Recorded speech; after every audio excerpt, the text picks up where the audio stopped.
ಸರಿ, ಯಕ್ಷಗಾನ ಕಲಾವಿದರಲ್ಲಿ ಸಲಿಂಗ ಇತ್ತು ಅನ್ನೋದು ಬಿಳಿಮಲೆ ಅವರಿಗೆ ಯಾವುದಾದ್ರೂ ಶೈಕ್ಷಣಿಕ ಅಧ್ಯಯನದ ಆಧಾರದಿಂದ ತಿಳಿದಂತ ವಿಚಾರನ ಅಥವಾ ತಾವು ಕೂಡ ಹೇಳಿದ ಹಾಗೆ ತಾವು ಕೂಡ ಯಕ್ಷಗಾನ ಕಲಾವಿದರಾಗಿದ್ರಿ, ಹಾಗಾಗಿ ಸ್ವ ಅನುಭವನ ನೇರವಾಗಿ ಪ್ರಶ್ನೆ ಕೇಳ್ತಾ ಇದ್ದಾರೆ. ಸಾಮಾಜಿಕ ಜಾಲತಾಣದಲ್ಲಂತೂ ಹಿಂಗೆ ಕೇಳ್ತಿದ್ದಾರೆ, ಯಾವ ಆಧಾರದ ಮೇಲೆ ಮಾತನಾಡಿದ್ರು, ಶೈಕ್ಷಣಿಕ ಅಧ್ಯಯನ ಏನಾದ್ರೂ ಆಗಿದೆಯಾ ಈ ವಿಚಾರದಲ್ಲಿ, ಅಥವಾ ಬಿಳಿಮಲೆ ಅವರಿಗೆ ಈ ರೀತಿಯ ಅನುಭವ ಆಗಿದೆಯಾ, ಯಾವ ಮಾನದಂಡದ ಮೇಲೆ ಈ ರೀತಿ ಮಾತನಾಡಿದ್ರು ಯಕ್ಷಗಾನ ಕಲಾವಿದರ ಬಗ್ಗೆ ಅಂತೇಳಿ ನೇರವಾಗಿ ಪ್ರಶ್ನೆ ಕೇಳ್ತಾರೆ.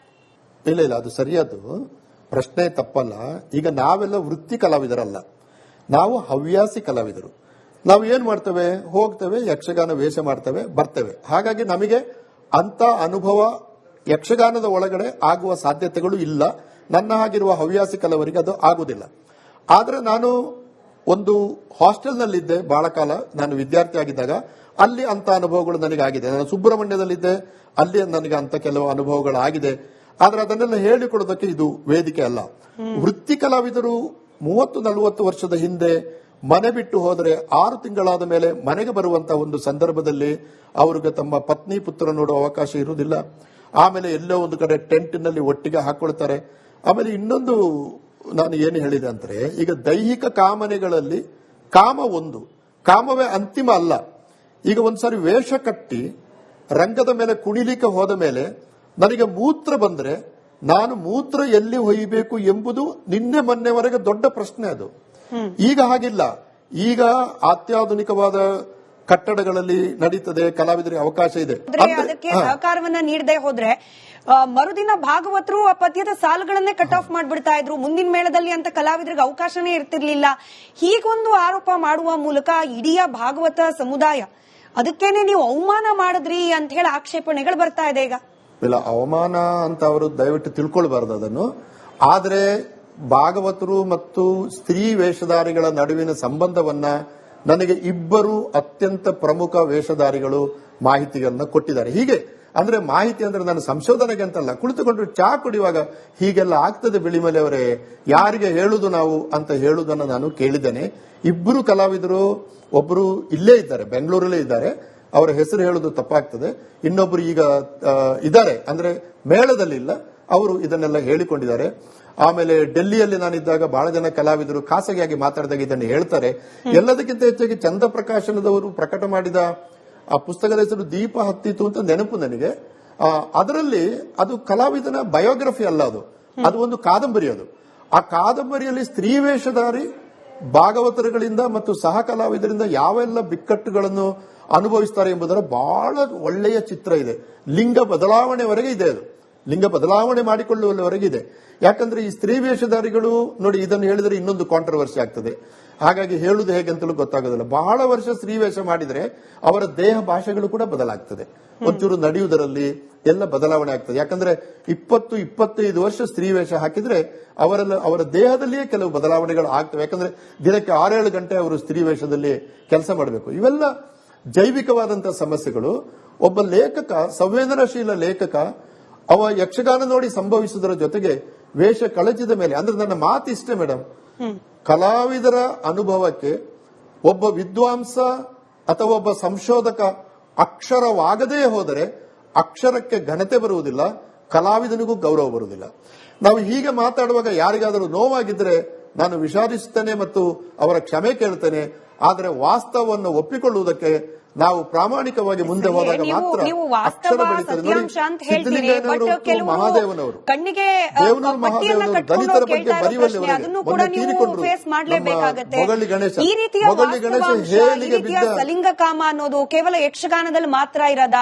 ನೇರವಾಗಿ ನಿಮಗೆ ಗೊತ್ತಿದೆಯೋ ಗೊತ್ತಿಲ್ಲ, ನೇರವಾಗಿ ಪ್ರಶ್ನೆ ಕೇಳ್ತಿದ್ದಾರೆ. ಎಷ್ಟೋ ಮದರಸಾದ ಒಳಗಿಂದ ಕೂಡ ಇಂಥ ಪ್ರಕರಣಗಳು ವರದಿಯಾಗಿದೆ. ಬಿಳಿಮಲೆ ಅವರು ಅದ್ರ ಬಗ್ಗೆ ಯಾಕೆ ಮಾತನಾಡೋದಿಲ್ಲ? ಯಕ್ಷಗಾನ ನೇರವಾಗಿ ಒಂದು ದೈವಿ ಕಲೆ ಅಂತ ಹೇಳಿ ಭಾವಿಸೋದು, ಅದರಲ್ಲೂ ಕರಾವಳಿಯಲ್ಲಿ ದೈವಾರಾಧನೆಯ ಮತ್ತೊಂದು ರೀತಿಯ ಕ್ರಮ ಅಂತ ಹೇಳಿ ಪರಿಗಣಿಸುವ ಒಂದು ಹಿಂದೂಗಳ ಶ್ರದ್ಧೆ, ಧಾರ್ಮಿಕ ಶ್ರದ್ಧೆ ಇರತಕ್ಕಂಥ ಕಲೆನೇ ಅಲ್ಲೇ ಯಾಕೆ ಸಲಿಂಗಕಾಮದ ಒಂದು ಲೇಬಲ್ ಅನ್ನ ಅಂಟಿಸ್ಲಿಕ್ಕೆ ಹೊರಟಿದ್ದಾರೆ? ಹೀಗೂ ಕೂಡ ಪ್ರಶ್ನೆ ಮಾಡ್ತಿದ್ದಾರೆ ನಿಮ್ಮನ್ನ. ಇಲ್ಲ, ಅದು ಸರಿ. ಈಗ ಬೇರೆ ಬೇರೆ ಕಡೆ ಹೋಮೋಸೆಕ್ಸ್ ಎಂಬುದು ಇದೆ ಎಂಬುದನ್ನ ನಾವೆಲ್ಲರೂ ಒಪ್ಪಿಕೊಳ್ಬೇಕು. ಅದು ಹಾಸ್ಟೆಲ್ಗಳಿರ್ಬೋದು, ಅಥವಾ ಇನ್ನು ಬೇರೆ ಬೇರೆ ಧಾರ್ಮಿಕ ಕೇಂದ್ರಗಳಲ್ಲಿ ಇರಬಹುದು, ಅಥವಾ ಈವನ್ ಅಮೆರಿಕದಲ್ಲೆಲ್ಲ ಓಡಾಡಿದೆ ನಾನು, ಅಲ್ಲಿ ಅದು ಒಂದು ಓಪನ್ ಸೀಕ್ರೆಟ್ ಅದು. ಹಾಗಾಗಿ ಬೇರೆ ಬೇರೆ ಜಗತ್ತಿನಲ್ಲಿ ಇದನ್ನು ಗ್ರಹಿಸುವ ಬಗ್ಗೆ ಬೇರೆ ಬೇರೆ ಇದೆ. ಆದ್ರೆ ನಮ್ಮ ದೇಶದಲ್ಲಿ ಇದು ಇದ್ರೂ ಕೂಡ ಅದರ ಬಗ್ಗೆ ಹೆಚ್ಚು ಮಾತಾಡುವುದಿಲ್ಲ ನಾವು. ಈಗ ವೃತ್ತಿರಂಗ ಭೂಮಿಯಲ್ಲಿ ಇತ್ತು, ಅದು ವೃತ್ತಿರಂಗ ಭೂಮಿಯಲ್ಲಿ ಈಗ ಹೇಳಿದ ಕೂಡಲೇ ನಾಳೆ ವೃತ್ತಿರಂಗ ಭೂಮಿಯವರು ನನ್ನ ಮೇಲೆ ಗಲಾಟೆ ಮಾಡ್ತಾರೆ, ಖಾಸಗಿಯಾಗಿ ಒಪ್ಪಿಕೊಳ್ತಾರೆ ಅವರು. ಇದು ಸಹಜವಾಗಿ ಉದ್ಭವಿಸುವಂತಹ ಒಂದು ಪ್ರಕ್ರಿಯೆ. ಈಗ ಅದು ಪರಿಹಾರ ಆಗಿದೆ. ಆದ್ರೆ ಯಕ್ಷಗಾನ ಒಂದು ಧಾರ್ಮಿಕ ಕಲೆ ಇತ್ಯಾದಿಗಳನ್ನ ನಾವು ಹೇಳುವುದು ಅಷ್ಟು ಸರಿಯಾದ ಕ್ರಮ ಅಲ್ಲ. ಯಾಕಂದ್ರೆ ಅದೊಂದು ಪರ್ಫಾರ್ಮಿಂಗ್ ಆರ್ಟ್ಸ್, ಪ್ರದರ್ಶಕ ಕಲೆ. ಆ ಪ್ರದರ್ಶಕ ಕಲೆಯನ್ನ ನಾವು ಹಿಂದೂ ಕಲೆ ಅಂತ ನನಗಿಂತ ಹೆಚ್ಚಾಗಿ ಹರಕೆ ಮೇಳಗಳು ನಡೆಯುತ್ತೆ, ದೇವರಿಗೆ ಹರಕೆ ಕಟ್ಟಿಕೊಂಡು ಯಕ್ಷಗಾನ ಮೇಳಗಳನ್ನ ನಡೆಸುವವರಿದ್ದಾರೆ. ನಾವು ಹೆಂಗೆ ಡೀಲಿಂಗ್ ಮಾಡ್ಲಿಕ್ಕೆ ಸಾಧ್ಯ? ಯಕ್ಷಗಾನವನ್ನ ನೀವು ಕೇವಲ ಪರ್ಫಾರ್ಮಿಂಗ್ ಆರ್ಟ್ಸ್ ಅಂತ ಹೇಳಿ ಹೇಳಲಿಕ್ಕೆ ಹೆಂಗ್ ಸಾಧ್ಯ? ಹರಕೆ ಕಟ್ಕೊಂಡು ಮೇಳವನ್ನ ನಡೆಸುವ ಸಂದರ್ಭದಲ್ಲಿ it is also connected to ಈ ರಿಲಿಜಿಯಸ್ ಆಕ್ಟಿವಿಟಿ, ಇದು it is also connected to ಧರ್ಮ, ಧಾರ್ಮಿಕ ಆಚರಣೆ. ನೋಡಿ, ಇಲ್ಲ ಅದು ನೀವು ಹೇಳು ಸರಿಯದು. ಈಗ ಹರಕೆ ಮೇಳದಲ್ಲಿ ಆಟ ಶುರು ಆಗುವಾಗ ಒಂದು ಗಣಪತಿಗೆ ಪ್ರಾರ್ಥನೆ ನಡೀತದೆ, ಯಕ್ಷಗಾನ ಮುಗಿದ ಮೇಲೆ ಕೂಡ ದೇವರಿಗೊಂದು ಪ್ರಾರ್ಥನೆ ನಡೀತದೆ. ಆದ್ರೆ ಆ ಎರಡು ಪ್ರಾರ್ಥನೆಗಳ ನಡುವೆ ನಡೆಯುವಂತ ಯಕ್ಷಗಾನ ಇದೆಯಲ್ಲ, ಈಗ ಅದರಲ್ಲಿ ಈಗ ಉದಾಹರಣೆಗೆ ರಾಮ ಅಂತ ಇಟ್ಟುಕೊಳ್ಳಿ. ರಾಮನ ವೇಷ ನಾನು ಮಾಡ್ತೇನೆ, ನಾನು ದೊಡ್ಡ ಕಲಾವಿದ ಅಲ್ಲ, ಆದ್ರೆ ಇವತ್ತು ಅನಿವಾರ್ಯವಾಗಿ ರಾಮ ಮಾಡಿದೆ. ನನ್ನ ಎದುರು ವಾಲಿ ವೇಷ ಮಾಡುವವ ಬಹಳ ದೊಡ್ಡ ಕಲಾವಿದನಾದ್ರೆ ಆ ಪರ್ಫಾರ್ಮೆನ್ಸ್ ಅಲ್ಲಿ ಅಂದ್ರೆ ರಾಮನ ಮೈಯಲ್ಲಿ ಬೆವರಿಳಿಸುವುದನ್ನ ನೀವು ಕಂಡಿರ್ತೀರ. ರಾಮನ ಮೈಯಲ್ಲಿ ಬೆವರಿಳಿಸ್ತಾರೆ, ಕೌರವ ಕೃಷ್ಣನನ್ನು ಸಂಧಾನದಲ್ಲಿ ಸೋಲಿಸ್ತಾರೆ, ಅಥವಾ ಕೃಷ್ಣ ಕೌರವನನ್ನು ಸೋಲಿಸ್ತಾರೆ.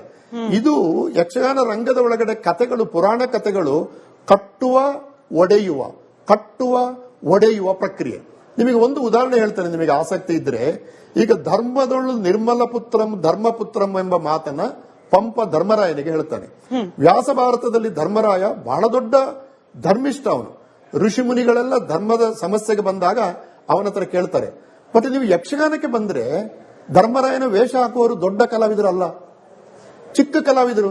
ಸ್ವಾಮಿ ನನಗೊಂದು ವೇಷ ಕೊಡಿ ಅಂದ್ರೆ ನೀ ಏನ್ ಮಾಡ್ತೇನೆ, ಈಗ ಕುಣಿಲಿಕ್ಕೆ ಬರೋದಿಲ್ಲ, ಮಾತಾಡ್ಲಿಕ್ಕೆ ಬರೋದಿಲ್ಲ. ಇಲ್ಲ ಸ್ವಾಮಿ, ನಾನು ಇಷ್ಟು ವರ್ಷ ನಿಮ್ಮ ಜೊತೆ ಇದ್ದರೆ ನಂಗೊಂದು ವೇಷ ಕೊಡಿ, ಹಾಗಾದ್ರೆ ನೀವು ಧರ್ಮರಾಯನ ಮಾಡಿ ಅಂತ. ನಾನೇ ವೈಯಕ್ತಿಕವಾಗಿ ಆರಂಭದ ಹಂತದಲ್ಲಿ ಯಕ್ಷಗಾನ ಮಾಡುವಾಗ ನಾನು ಧರ್ಮರಾಯನ ವೇಷ ಮಾಡಿದ್ದೆ. ಯಾಕಂದ್ರೆ ಅದರಲ್ಲಿ ಕುಣಿಲಿಕ್ಕೆ ಇಲ್ಲ, ಪ್ರವೇಶ ಇಲ್ಲ, ಅದಕ್ಕೆ ಒಂದು ತಟ್ಟೆ ಹಿಡಿದು ಒಂದು ಪರದೆ ಹಿಡಿದು ನಮ್ಮನ್ನು ಕೂತುಗೊಳಿಸುವುದು. ಆಮೇಲೆ ಧರ್ಮರಾಯ ಏನ್ ಮಾತಾಡಬೇಕು, ಧರ್ಮದ ಬಗ್ಗೆ ಮಾತಾಡಬೇಕು. ನಾನು ಅದನ್ನು ಬಾಯ್ಪಟ ಕಲಿತು ಮಾತಾಡ್ತೇವೆ. ಧೃತಿ ಕ್ಷಮೋ ದಮೋ ಅಸ್ತೇಯಂ ಶೌಚಂ ಇಂದ್ರಿಯ ನಿಗ್ರಹ ಧೀರ್ವಿದ್ಯ ಸತ್ಯಮಕ್ರೋಧೋ ದಶಕಂ ಧರ್ಮ ಲಕ್ಷಣಂ, ಇದು ಧರ್ಮದ ಲಕ್ಷಣ ಅಂತ ಹೇಳುವಾಗ ಕುಳಿತ ಜನ ಈ ಧರ್ಮರಾಯ ಎಂದು ಮುಗಿಲಿ ಅಂತ ಚಹಾ ಕುಡಿಲಿಕ್ಕೆ ಹೋಗುದು. ಇದು ಯಕ್ಷಗಾನ. ನೀವು ವ್ಯಾಸ ಭಾರತಕ್ಕೋ ಪಂಪ ಭಾರತಕ್ಕೋ ಪ್ರತಿಕ್ರಿಯೆ ಮಾಡುವ ರೀತಿ. ಆಮೇಲೆ ನಂದು ಅರ್ಥ ಎಲ್ಲ ಮುಗಿದ ಮೇಲೆ ಎಲ್ಲಿ ನನ್ನ ತಮ್ಮ ಭೀಮಸೇನ ಬರಲಿ ಅಂದಾಗ ಚೆಂಡೆ ಬರೀತಾರೆ, ಜೋರು ಚೆಂಡೆ ಬರಿಸ್ತಾರೆ. ಚೆಂಡೆ ಬರೆಸುವಾಗ ಭೀಮನ ಪ್ರವೇಶ ಆಗ್ತದೆ, ಚಹಾ ಕುಡಿದ ಜನಗಳೆಲ್ಲ ಬರ್ತಾರೆ. ಸೊ ಇದನ್ನ ನಾವು ಅರ್ಥ ಮಾಡಿಕೊಂಡ್ರೆ ಯಕ್ಷಗಾನ ಎಂಬುದು ಒಂದು ಸ್ಥಿರೀಕೃತವಾದ ಒಂದು ಧಾರ್ಮಿಕ ಪಠ್ಯ ಅಲ್ಲ. ಅದು ಕಟ್ಟುವ ಒಡೆಯುವ. ಇವತ್ತೊಬ್ಬರು ಕಟ್ಟುತ್ತಾರೆ, ನಾಳೆ ಅದನ್ನು ಒಡಿತಾನೆ, ನಾಳೆ ಅದನ್ನು ಒಡೆದ್ರೆ ನಾಡ್ದು ಇನ್ನೊಬ್ಬ ಬಂದು ಕಟ್ಟುತ್ತಾನೆ. ಹಾಗಾಗಿ ಯಕ್ಷಗಾನ ಅತ್ಯಂತ ಸೃಜನಶೀಲವಾದ ಕಲೆ ಅಂತ ನಾವು ಹೇಳುದು. ಅದಕ್ಕೆ ನಾನು ಗದಾಯುದ್ಧದಂತ ಒಂದು ಯಕ್ಷಗಾನವನ್ನ ಕನಿಷ್ಠ 20 ಬಾರಿ ನೋಡಿರ್ಬೇಕು. ಕೆರೆಮನೆ ಶಂಭು ಹೆಗ್ಡೆ ಅವರದ್ದು ನೋಡಿದ್ದಾನೆ, ಅಳಿಕೆ ರಾಮಯ್ಯರಯ್ಯ ಅವರದ್ದು ನೋಡಿದ್ದಾನೆ. ಇನ್ನು ನಿಮಗೆ 20 ಹೆಸರು ಹೇಳುವಲ್ಲ ನಾನು. ಯಾಕೆ ನೋಡ್ತೀನಿ ಅಂತಂದ್ರೆ ಪ್ರತಿ ಗದಾಯುದ್ಧವೂ ಕೂಡ ಹೊಸ್ತು.